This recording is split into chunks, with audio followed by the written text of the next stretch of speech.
களத்துல யார் யார் கடையில போட்டியில முதல்ல நிற்கிறது யார்?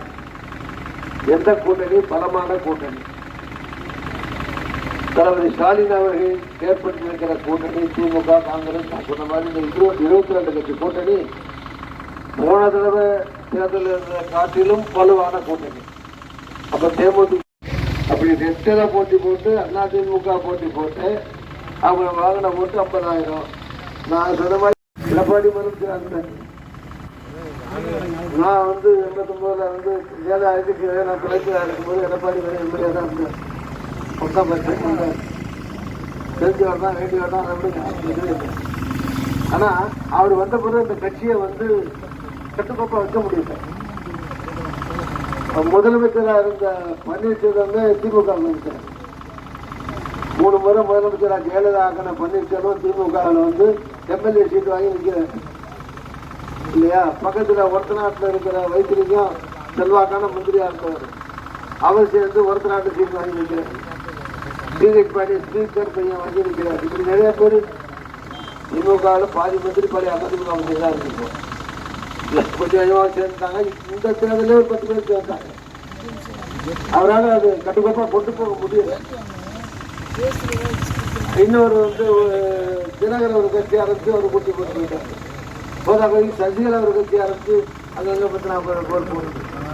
அதில் ஒரு ஆளுக்கு தனியாக தினகரன் கட்சி சசிகலா கட்சியை சேர்ந்த ஒரு ஆளுக்கு ஃபோன் பண்ணி சொல்கிறான், ஏயா போடுறீங்க நீங்கள் எல்லாம் அம்மாவுக்கு உடன்படவா தோடிட்டு உங்களுக்கு திமுக ஓட்டு போடும் காங்கிரஸ் ஓட்டு போடும் அதிமுக ஓட்டு தானே உடம்பீங்க அதுக்காக தான் நிற்கிறீங்களான்னு கேட்டால் அவன் சொல்றான் இவருக்கு தினகரன் தோக்கடிக்கிறான்.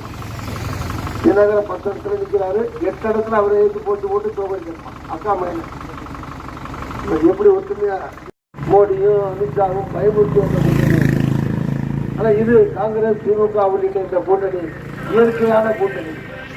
எதிர்காலத்திலே நம்முடைய அன்புக்குரிய சகோதரர் தளபதி ஸ்டாலின் அவர்கள் மீண்டும் 2வது முறையாக தமிழ்நாட்டிலே முதலமைச்சராக வர வேண்டும். வருவார். அவருக்கு வாய்ப்பு இருக்கு. நான் சொன்னேன் 4 கட்சியில் 2 கட்சியை சொல்லிட்டேன். ஒன்று திமுக அதிமுக. பிஜேபிக்கு மக்கள் ஓட்டு போட மாட்டாங்க. முஸ்லீம் சைடில் கிறிஸ்டின் சைடில் தலித் மக்கள் இவங்கெல்லாம் ஓட்டு போட மாட்டாங்க. அதனால எனக்கு வாய்ப்பு கிடையாது. அதனால தான் என்ன பண்ணுறாங்க, இந்த விஜயை பிடிச்சி அவரும் ஒரு முஸ்லீமை பட சொல்லி அவர் என்ன பண்ணுறாரு, பள்ளிவாசல் பக்கம் போனால் இந்த காலத்தில் குஜாலி மலைக்கார் 52 இருந்தார். இப்போ நான் முஸ்லீம் இந்த மலைக்கார் நிற்கிறேன் எனக்கு போகணுங்கிறான். அங்கே போனான்.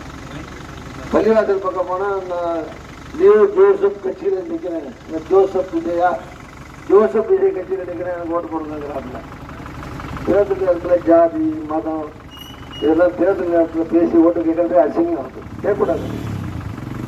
கொள்கை ரீதியாக ஒரு பெரிய கட்சி காங்கிரஸ், பெரிய கட்சி திமுக, இருக்கிற மற்ற கட்சிகள் எல்லாம் இப்படி அமைப்பு ரீதியாக பலமாக இருக்கிற இந்த கட்சிகளை கொண்ட இந்த கூட்டணி மகத்தான கட்சியை கண்டிப்பாக பெறும்.